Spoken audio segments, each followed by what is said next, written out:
नमस्कार दोस्तों, आप सबका स्वागत है। तो पिछली वीडियो में हम जो स्टाफ नर्स का पेपर हुआ था उसकी हरियाणा जी के पूरी डिस्कस कर दी थी, उसकी कंप्लीट की बता दी थी। आज जो है नेशनल जी के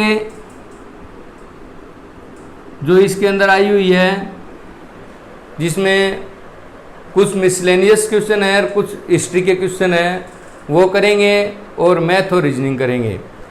तो शुरुआत करते हैं।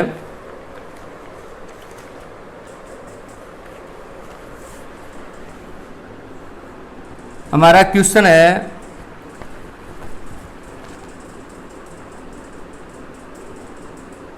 भारतीय नौसेना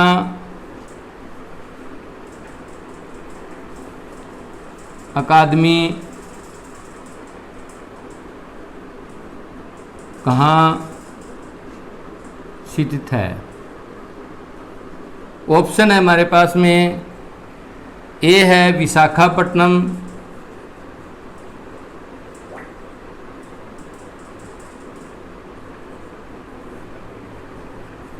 बी है मुंबई,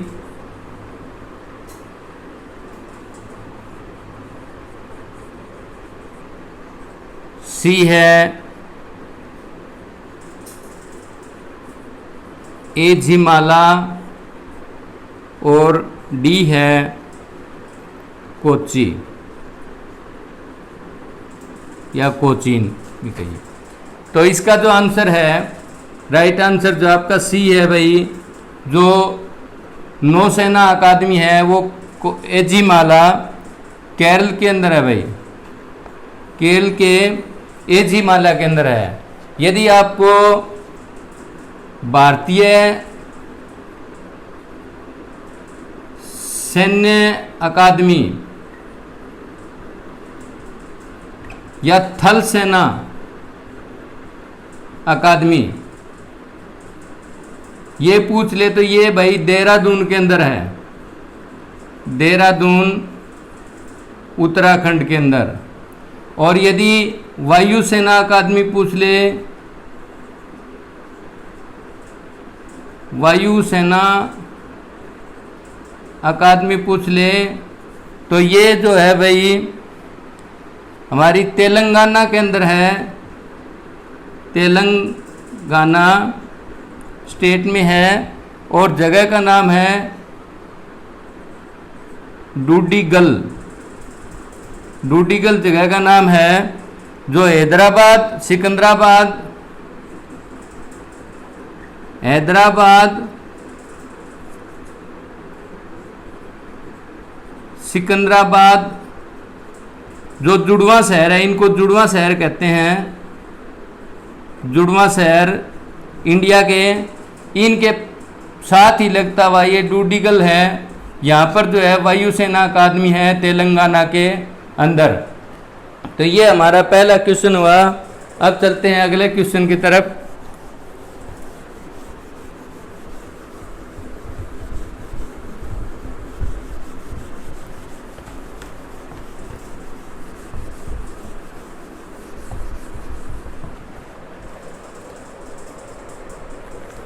अगला क्वेश्चन है, निम्न में से कौन सा स्थल भारत में यूनेस्को विश्व धरोहर स्थल नहीं है? इनमें से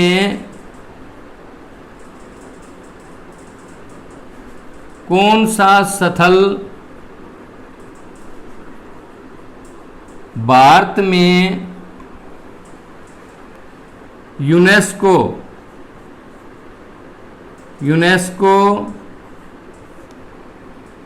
विश्व धरोहर स्थल नहीं है? ऑप्शन है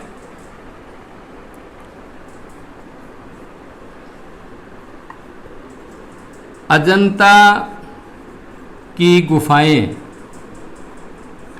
बी है ताजमहल। सी है एलिफेंटा की गुफाएं।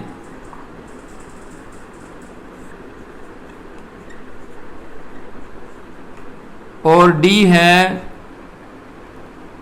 भरतपुर का किला। भरतपुर का किला। तो भाई ये लिखा है नहीं है, विश्व धरोहर स्थल नहीं है इनमें से। तो ये भरतपुर का किला जो है ये विश्व धरोहर स्थल नहीं है। अजंता की गुफाएं, ताजमहल और एलिफेंटा की गुफाएं जो हैं ये हमारी विश्व धरोहर में शामिल है। टोटल जो विश्व धरोहर है ना भारत के अंदर, उनकी गिनती है भाई 42 भारत के अंदर। याद रखना है ये अजंता और ताजमहल इनको 1983 के अंदर शामिल किया था और एलिफेंटा की गुफाओं को 1987 के अंदर जो है विश्व धरोहर में शामिल कर लिया गया था। और टोटल जो है ना इसके अंदर 193 देश जो है ना सम्मिलित है भाई। लेकिन इतना नहीं पूछते, यही पूछ सकते हैं कि भारत में जो है ना विश्व धरोहर की जो यूनेस्को विश्व धरोहर की जो स्थलों की संख्या है वो कितनी है, तो वो 42 है। और इसका जो राइट आंसर है वो डी भरतपुर का किला रहेगा भाई। आगे चलें अगले क्वेश्चन की तरफ।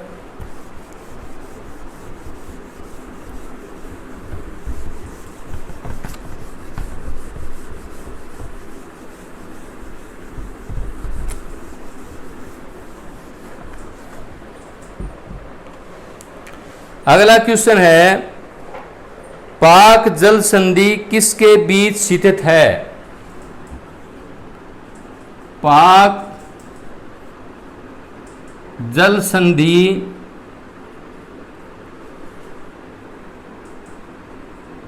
किसके बीच स्थित है? ऑप्शन ए है भारत और मालदीव,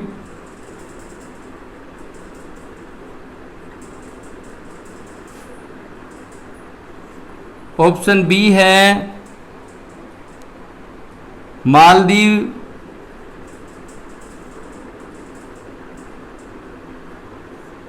और मेडागास्कर,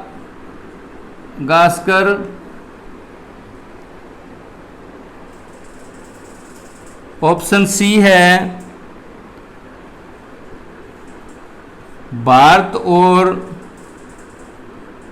श्रीलंका, और ऑप्शन डी है श्रीलंका और इंडोनेशिया। तो ये जो है भारत और श्रीलंका के बीच में स्थित है भाई पाक जल संधि जो है। ऑप्शन सी है ये आपका राइट आंसर रहेगा। अगला क्वेश्चन है पॉलिटिकल साइंस से है, पॉलिटिशियन है।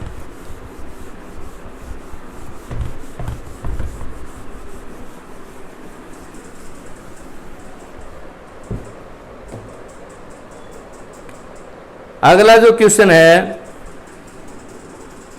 वो है भारत के संविधान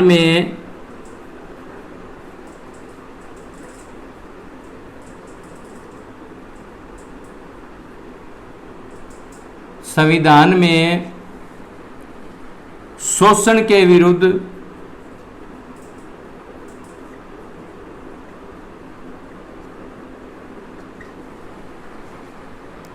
अधिकार द्वारा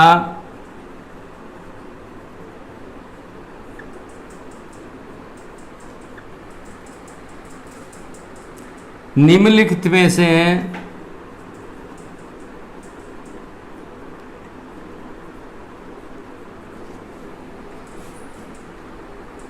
किसकी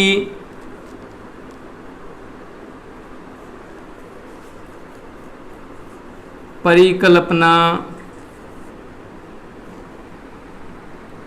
की गई है। ऑप्शन ए है,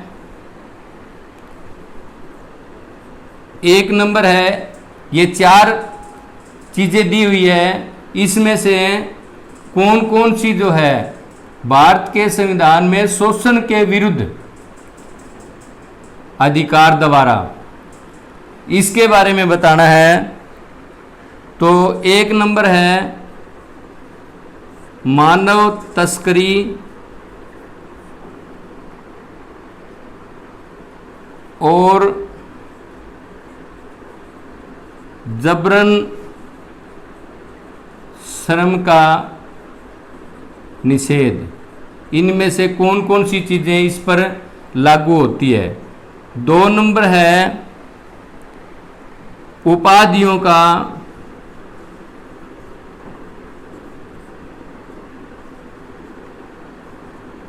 उन्मूलन। 3 नंबर है अल्पसंख्यकों की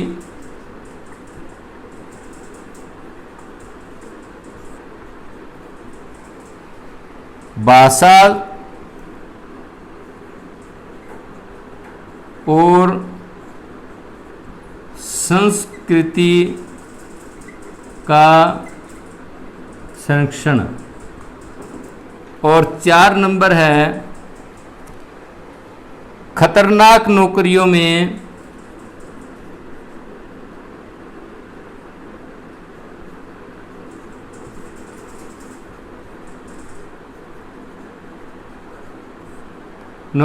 में बच्चों के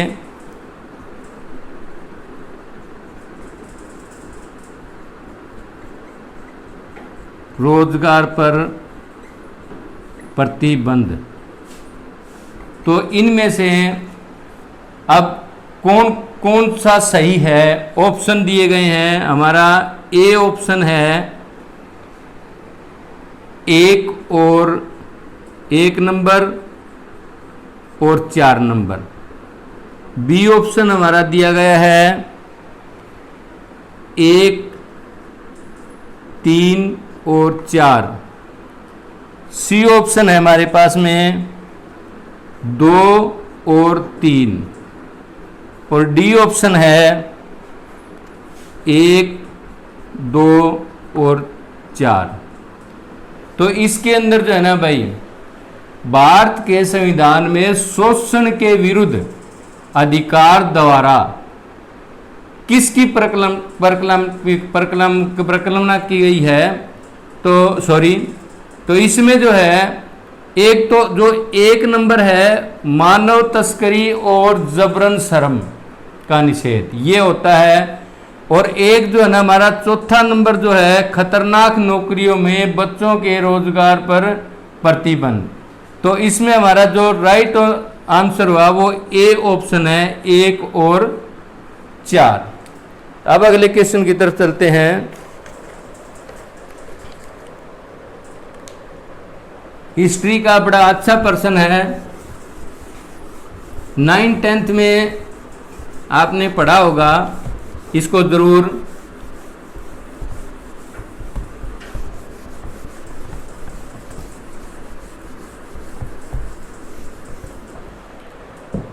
क्वेश्चन है, ब्रिटिश भारत में अंग्रेजों के समय स्थायी बंदोबस्त एक कानून लागू किया गया था। स्थायी बंदोबस्त या भू राजस्व प्रणाली,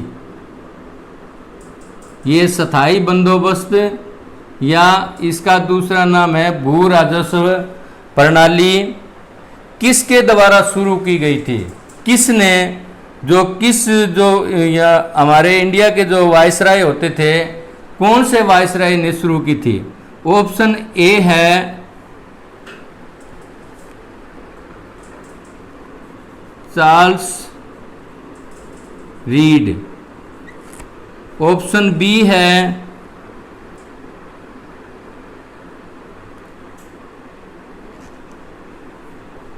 जान सोर या सोरे। सी है लॉर्ड डलहौजी और डी है लॉर्ड कॉर्नवालिस। ये चार ऑप्शन है कि इनमें से जो ये भू राजस्व प्रणाली क्या ये थी क्या कि इसमें जो है ना हमारे कुछ राज्य है जिसमें बंगाल, बिहार, उड़ीसा और बनारस, एक आध और भी था, इनमें जो है ना जमीन पर कर इकट्ठा करना शुरू कर दिया था जमींदारों से, क्योंकि उस वक्त जो सारी भूमि थी भारत की वो अंग्रेजों के अधीन थी। तो जहां पर ज्यादा फसलें होती थी उन राज्यों में अंग्रेजों ने जो है एक ये स्थायी बंदोबस्त प्रणाली चलाई। किसने चलाई, किसके टाइम थी ये, जो हमारा लॉर्ड कॉर्नवालिस था, इसके द्वारा जो है ये चलाई गई थी। और इसमें क्या था कि जो कर कौन इकट्ठा करते थे, कर करते थे जमींदार जिनको भूमि आवंटित कर रखी थी। जमींदार जो है कर इकट्ठा करते थे, किससे, किसानों से करते थे भाई। जमींदार आगे जमीन को जो है किसानों को खेती करने के लिए दे देते, उनसे ये जो है ना अपना कर इकट्ठा करते थे। तो इस कर में का क्या नियम था कि 89% तो जो है सरकार का था, यानी कि अंग्रेजी सरकार, और इसमें 11% जो कर था वो जमींदार को मिलता था। ये भू राजस्व प्रणाली थी और ये किसके द्वारा चालू की गई थी, लॉर्ड कॉर्नवालिस के द्वारा चालू की गई थी। अब अगले क्वेश्चन की तरफ चलते हैं।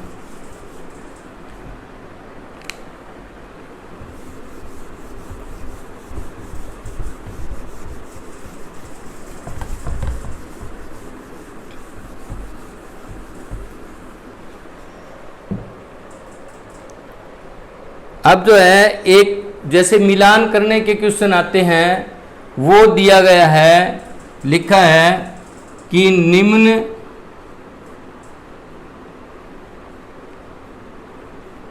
लिखित में से कौन सा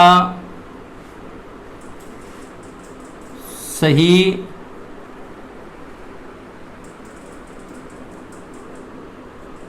सुमेलित नहीं है। क्या क्या लिखा हुआ है, ऑप्शन ए है पेपर में तो लिखा है हाथी गुफा, हाथी, देखिए मैं मिस्टेक बताता हूं, हाथी गुफा शिलालेख।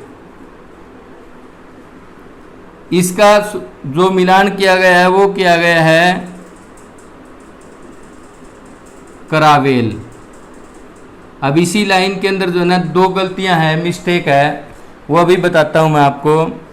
ऑप्शन बी है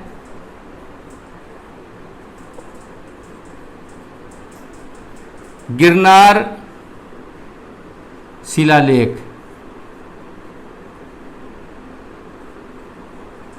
ये है रुद्र दामन, और सी है ग्वालियर प्रशस्ति, ये इसका है राजा भोज। और हमारा डी है कारा शिलालेख, शिव स्कंद वर्मा। तो सबसे पहले तो मैं आपको आंसर बता देता हूं कि ये जो है ना कारा शिलालेख ये गलत है भाई। तो कौन सा सुमेलित नहीं है, ये जो डी ऑप्शन है ये आपका राइट आंसर है। अब देखिए ये हाथी गुफा लिखा है, ये हाथी गुफा नहीं है भाई, हाथी गुफा है। और ये जो है कराबेल लिखा है, ये कराबेल नहीं है, ये खारबेल है, खारबेल। इनका जो पूरा नाम है वो कलिंगराज, नीचे लिख देता हूं, कलिंगराज खारबेल, ये पूरा नाम है कलिंगराज खारबेल। और इधर मैं एक चीज़ और बता देता हूं, ये जो गिरनार है ये गुजरात के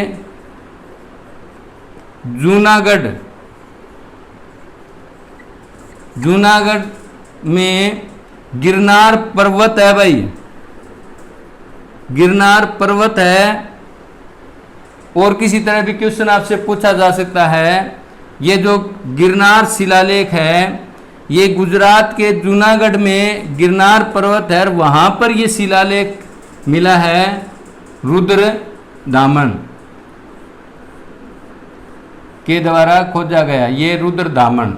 और ग्वालियर प्रस्तुति जो है ये राजा भोज के द्वारा है, ये जो है गलत है। तो राइट आंसर तो आपका डी ऑप्शन है। बाकी ये जो गलती है ये बता दी है मैंने, आगे जो बच्चे वीडियो देखेंगे इसको हाथी नहीं है, हाथी गुफा है।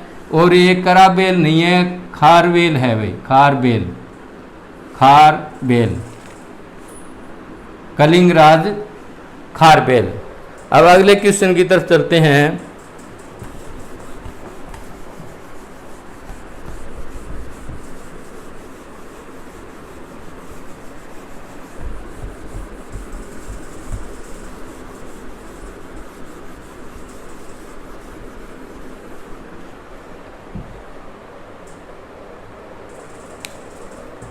अगला क्वेश्चन है, वर्ष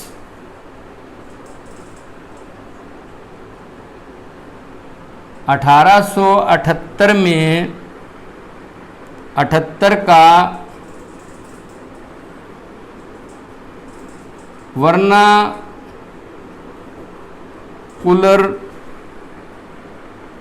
प्रेस एक्ट किसके द्वारा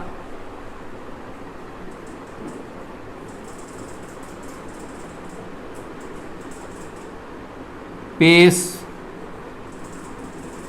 किया गया, किसके द्वारा पेश किया गया, किसके द्वारा पेश किया गया। तो इसमें कौन कौन है, ऑप्शन ए में है लॉर्ड रिपन, ऑप्शन बी है लॉर्ड कैनिंग, ऑप्शन सी है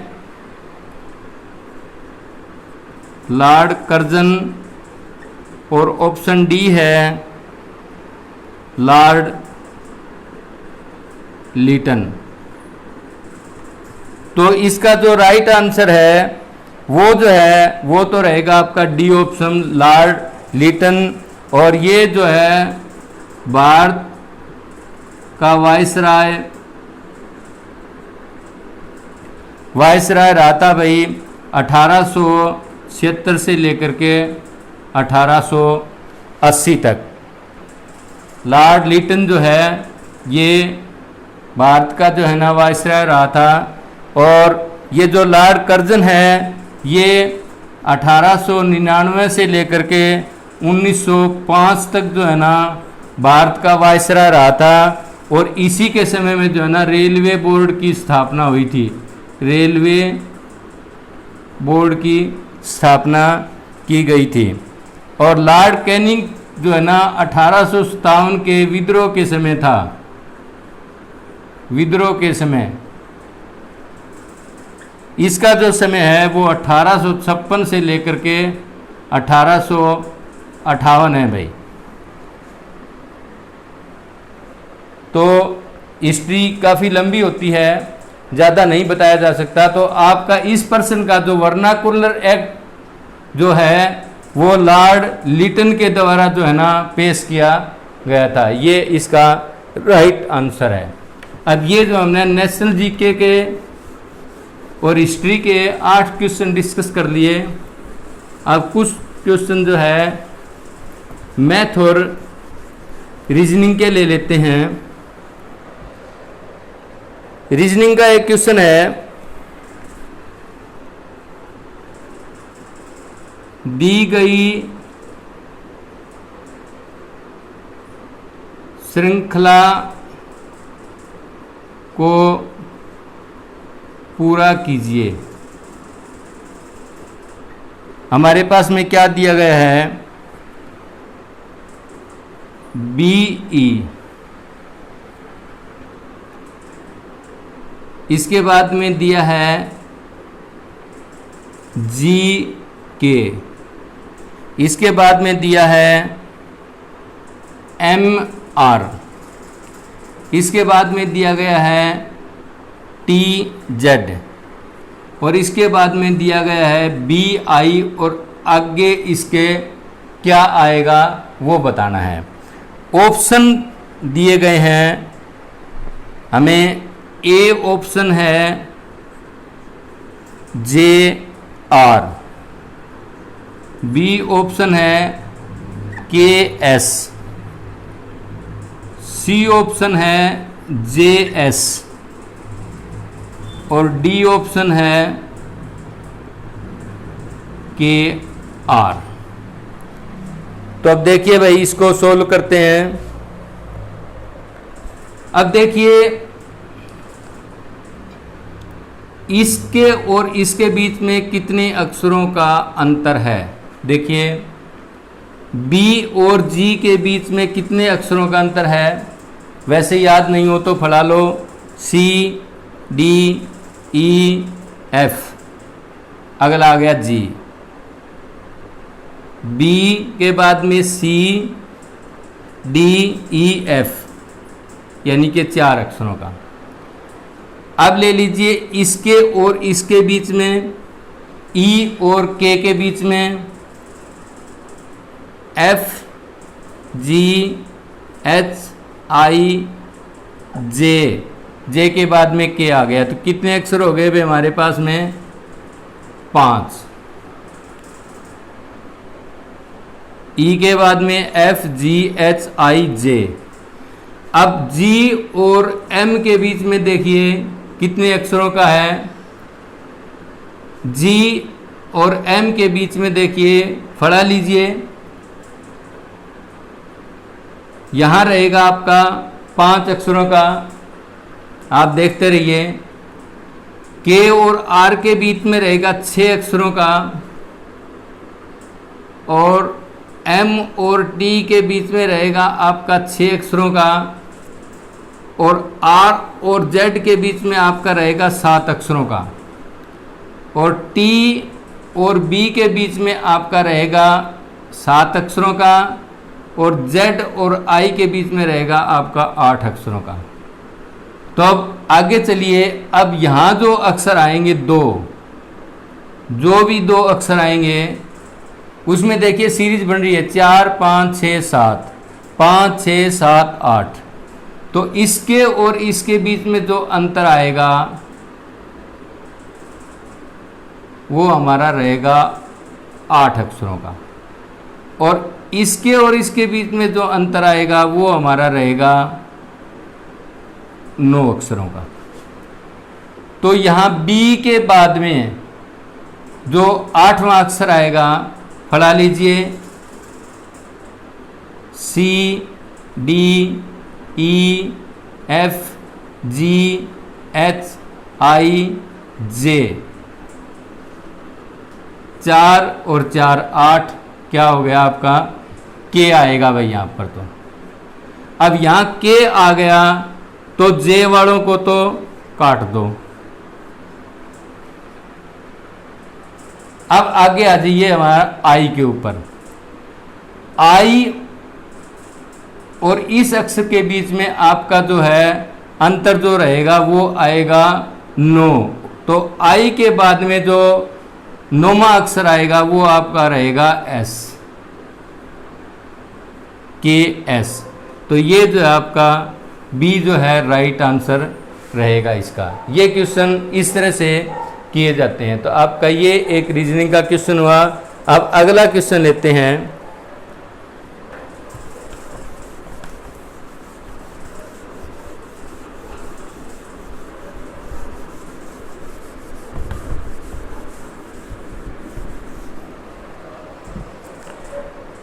अगले क्वेश्चन की स्टेटमेंट है भाई, किसी सांकेतिक भाषा में 786 का मतलब है स्टडी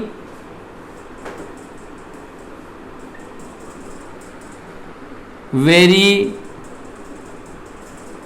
हार्ड, और आगे लिखा है 958 का मतलब है हार्ड वर्क पेज,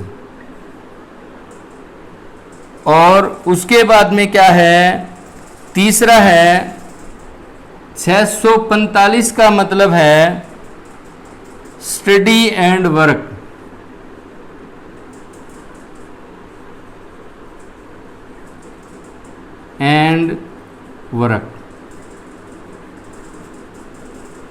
तो इसमें क्या है आगे, तो उसी भाषा में वेरी के लिए ये जो दिया आपका वेरी, इसके लिए निम्नलिखित में से कौन सा अंक लिखा जाएगा। तो ऑप्शन है हमारे पास में, ए है 8, बी है 6, सी है 7 और डी है निर्णय नहीं। अब देखिए कैसे होते हैं ये।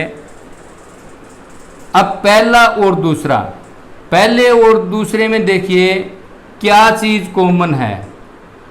पहले और दूसरे के अंदर ये जो हार्ड है ये कॉमन है, और अंकों में क्या कॉमन है भाई, 8 कॉमन है। अब पहले और तीसरे में देखिए क्या कॉमन है, एक तो स्टडी कॉमन है,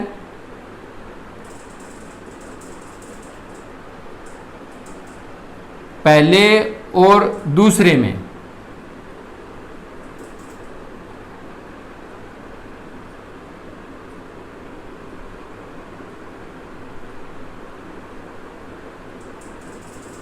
पहले और तीसरे के अंदर एक तो स्टडी कॉमन हुआ,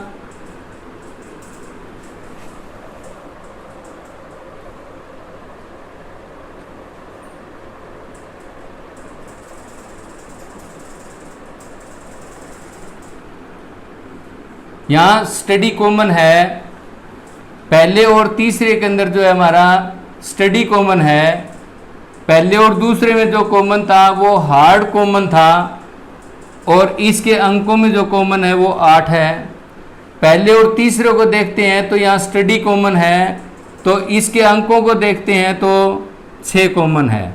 तो अब बाकी क्या बच गया, पूछा किसका गया है, वेरी के लिए। वेरी के लिए कौन सा अंक आएगा, तो यहाँ बाकी क्या बचा है हमारा, 7 बचा है। तो वेरी के लिए जो है ना 7 जो है सांकेतिक भाषा का अंक आएगा।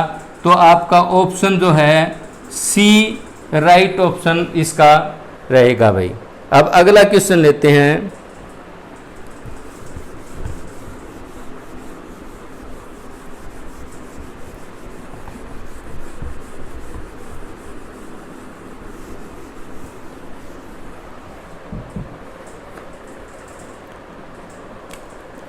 अगला क्वेश्चन है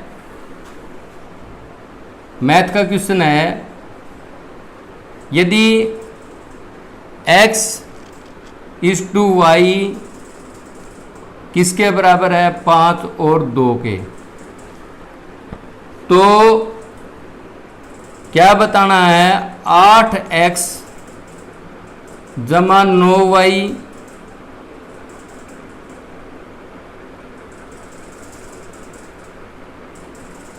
इज टू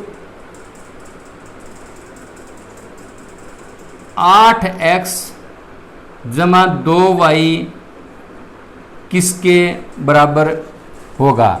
ऑप्शन दिए गए हमारे पास में, ऑप्शन ए है 22 इज टू 29, ऑप्शन बी है 26 इज टू 61, ऑप्शन सी है 29 इज टू 22 और ऑप्शन डी है 61 इज टू 26।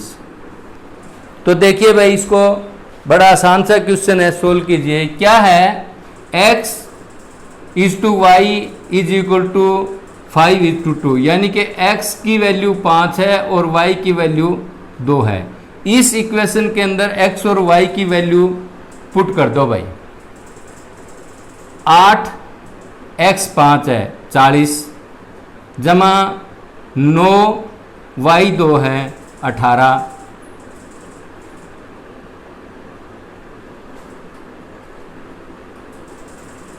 इसको रखिए 8x 40 जमा 4। अब इसको पढ़ाई आगे चलिए, ये कितना हुआ 58 इज टू 44, इसको सिंप्लीफाई करिए 22 और यहाँ आ जाएगा 29। अब देखिए आपके ऑप्शन में 22 इज टू 29 कहाँ है, 29 इज टू 22, 29 इज टू 22 जो है आपका ऑप्शन सी है। ये आपका सिंपल सा क्वेश्चन था आपका मैथमेटिक्स का एक इक्वेशन में से। अब अगला क्वेश्चन लेते हैं।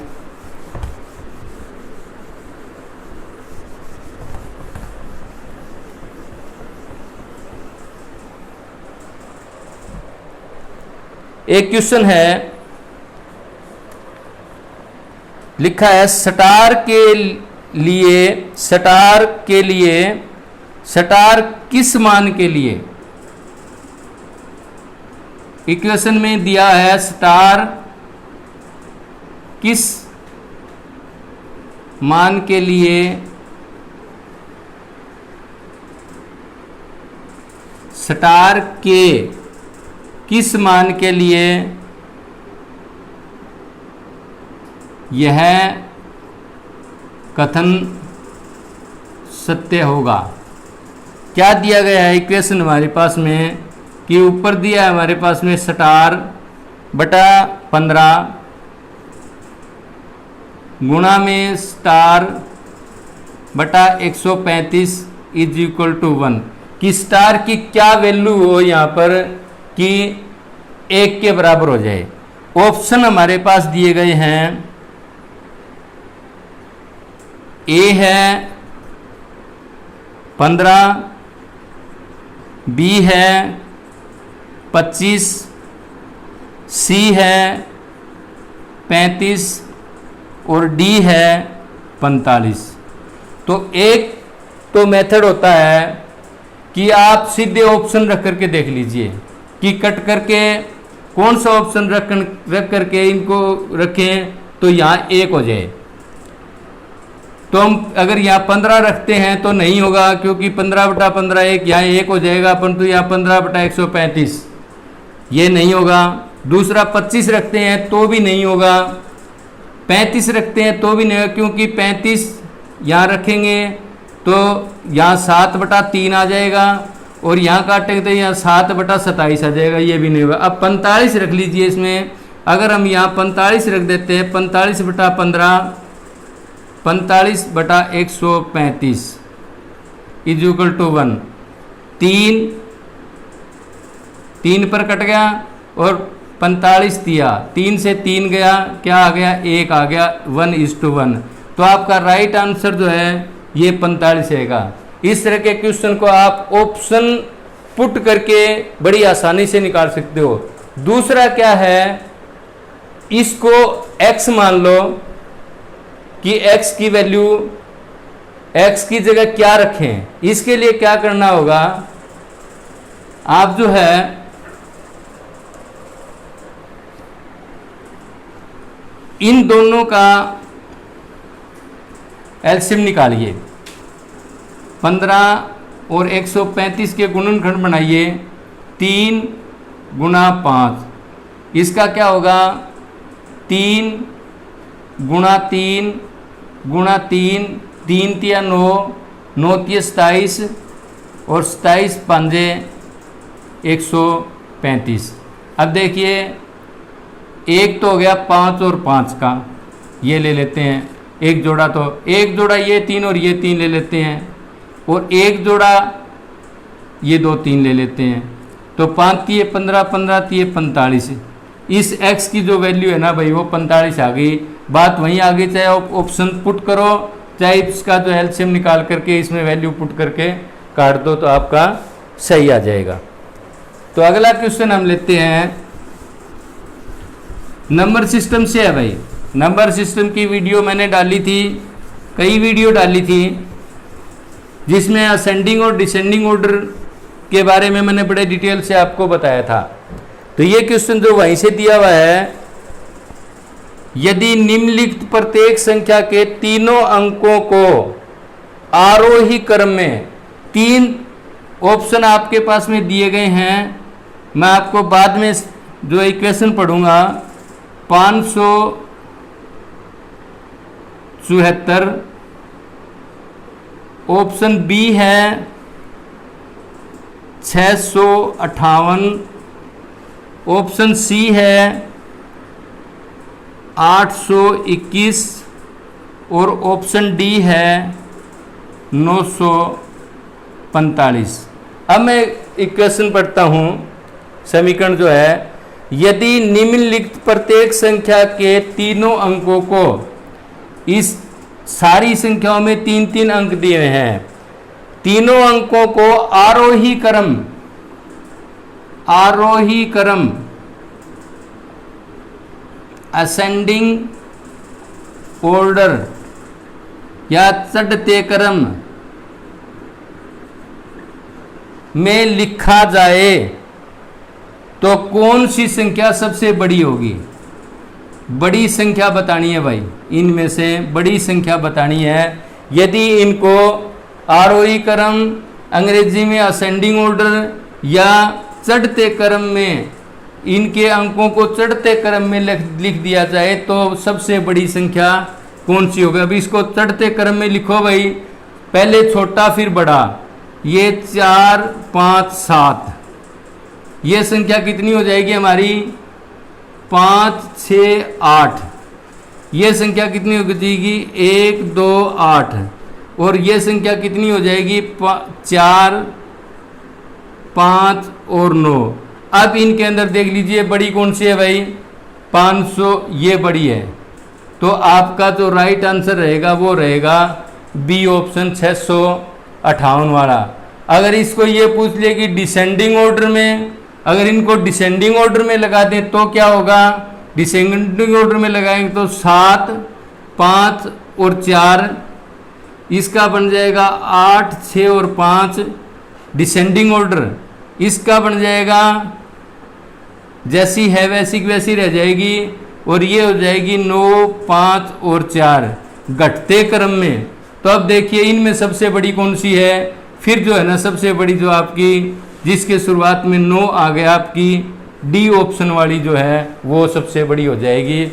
अगर असेंडिंग में है तो आपका बी ऑप्शन, अगर अगले एग्जाम के अंदर इसी यही लिख दे और आपको डिसेंडिंग ऑर्डर या घटते क्रम या अवरोही क्रम लिख दे तो उसके अंदर जो है आपका ऑप्शन जो है डी रहेगा। हो सकता है ये यूं का यूं क्वेश्चन ही लिखा मिल जाए, सिर्फ आरोही की जगह अवरोही लिखा मिल जाए, अवरोही या डिसेंडिंग ऑर्डर या घटता क्रम लिखा मिल जाए तो ये होगा आपका। एक क्वेश्चन और है,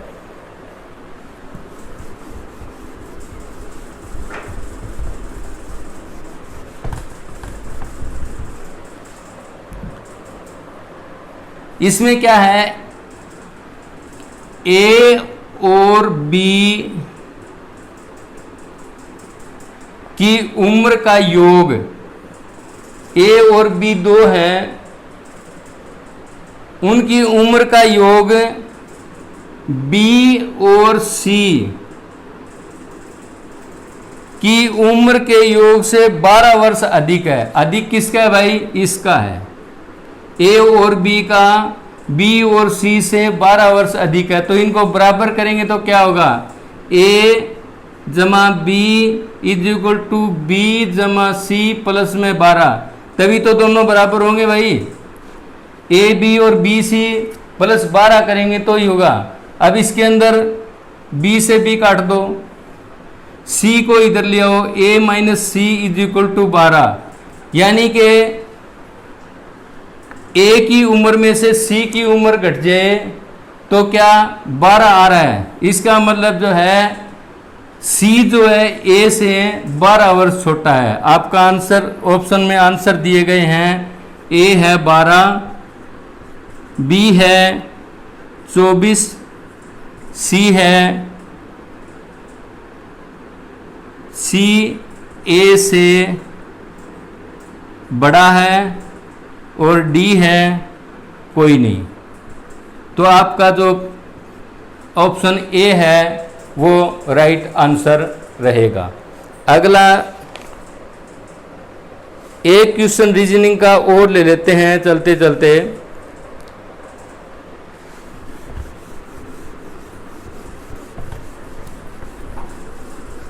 ABCD की जो है ना एक लाइन लिखी गई है भाई। लाइन में क्या लिखा गया है मैं आपको लिख देता हूं। CU BA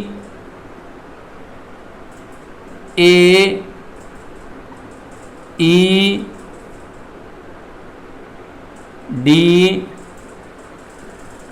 फिर ED फिर है AB फिर EB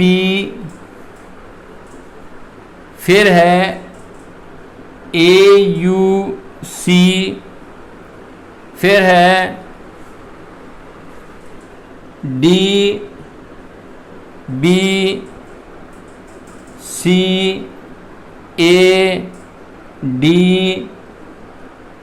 फिर है BDU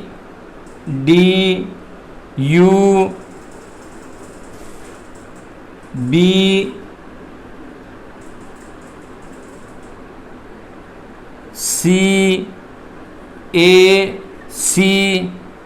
और आगे है BE, ये यहाँ से कंटिन्यूस है भाई, D और A, ये लाइन लिखी हुई है।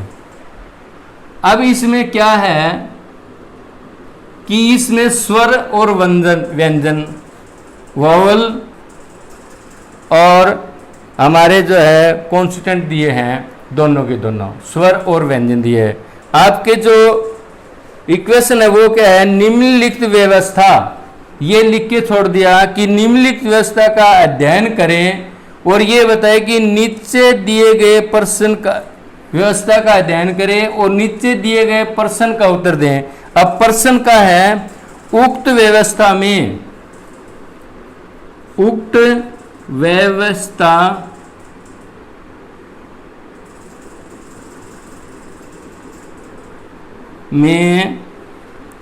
कितने ऐसे स्वर हैं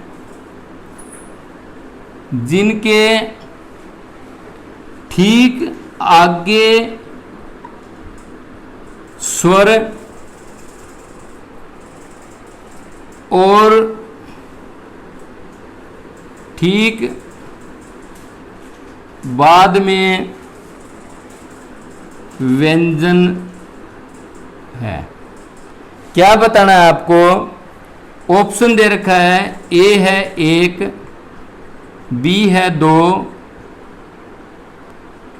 सी है 3 और डी है 0। तो अब देखिए इसमें क्या है कि ये जो व्यवस्था है जो ये लिखी है आपके सामने, इसमें कितने ऐसे स्वर है जिनके ठीक आगे स्वर और ठीक बाद में व्यंजन। अब सबसे पहले तो हम जो है ना, स्वर क्या होते हैं इंग्लिश में, ए, ई, आई, ओ, यू, ये 5 वावल होते हैं भाई इंग्लिश के। तो सबसे पहले तो हम जो है ना सारे के सारे वावलों के निशान लगा लेते हैं। यू वावल है, ए वावल है, ई वावल है, फिर यहाँ ई वावल है, फिर यहाँ ए वावल है, फिर यहाँ ई वावल है, यहाँ ए है, यू है, और यहाँ फिर ए है, यहाँ फिर यू है, यहाँ ए है, यहाँ ई है और यहाँ ए है। अब देखते हैं इनके आगे स्वर, आगे वावल होगा, इसके आगे वावल नहीं है तो ये नहीं होगा हमारा, ये यू खत्म। अब देखिए ए के आगे नहीं है, ए के आगे तो नहीं, लेकिन ई के आगे वावल है और पीछे जो है ना व्यंजन है। तो एक तो हमारा जो है ना जोड़ा ये हो गया, यानी कि एक तो ये ई जो है ना वो ऐसा स्वर हो गया जिसके आगे स्वर है और पीछे व्यंजन है। अब चलिए यहाँ ई था, इसके आगे व्यंजन है, ये नहीं होगा। ये ए है, इसके आगे व्यंजन है, ये नहीं होगा। इसके बाद में ये ई है तो इसके आगे व्यंजन है, ये नहीं होगा। अब यहाँ आ जाइए, ये ए है, इसके आगे तो व्यंजन है, लेकिन यू जो है इसके आगे जो है ना वावल है और पीछे जो है ना व्यंजन कांस्टेंट है। तो ये एक जो है ना हमारा ये हो गया, ये यू हो गया। अब आगे और देख लीजिए, इस ए के आगे नहीं है कोई वावल, इस यू के आगे कोई वावल नहीं है, इस ए के आगे कोई वावल नहीं है, इस ए ई के आगे कोई नहीं है और ए के। तो आपका जो राइट आंसर रहेगा 1 और 2, ये जो बी ऑप्शन है ये आपका राइट आंसर रहेगा। इस तरह के क्वेश्चन आए तो आपको इस तरह से सोल्व करना होगा। तो आज है जो हमने नेशनल जीके और हिस्ट्री और मैथ और रीजनिंग के जो है ना कुछ प्रॉब्लम जो कि स्टाफ नर्स जो 25 तारीख को पेपर हुआ था उसका सोल्व कर दिया, और आगे किस तरह के क्वेश्चन आ गए उसका थोड़ा सा आपको आइडिया हो गया होगा। तो आज के लिए दोस्तों बस इतना ही। जय हिंद।